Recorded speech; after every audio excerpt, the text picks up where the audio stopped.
Nagbigay ng paalala si Governor Dr. Helen Tan sa publiko upang maging maingat at mapanuri matapos may scam sa pamamagitan ng phishing or voice phishing ang isang kapitan mula sa bayan ng Pulilio, Quezon na umabot sa halagang 60,000 pesos. Ayon sa ulat, nakatanggap ng isang tawag ang kapitan nitong Miyerkules, September 4, 2024 mula sa isang individual na gumagamit ng AI or Artificial Intelligence at ginaya ang boses ng gobernadora. Dahil dito, napaniwala ang kapitan at ipinadala ang pera sa scammer. Naglabas ng pahayag sa official Facebook page si Governor Dr. Helen Tan na huwag agad magbigay ng personal na impormasyon sa mga hindi kilalang number o Facebook account na nagme-message, lalo na kung nangihingi ang mga ito ng pera. Binigyang diin niya na mahalaga ang pagbe-verify ng mga kahinahinalang tawag o mensahe.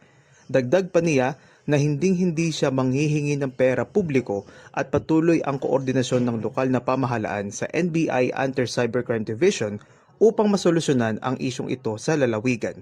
Alan Placina, nag-uulat para sa DZDG 96.7 Destiny Radio at your service.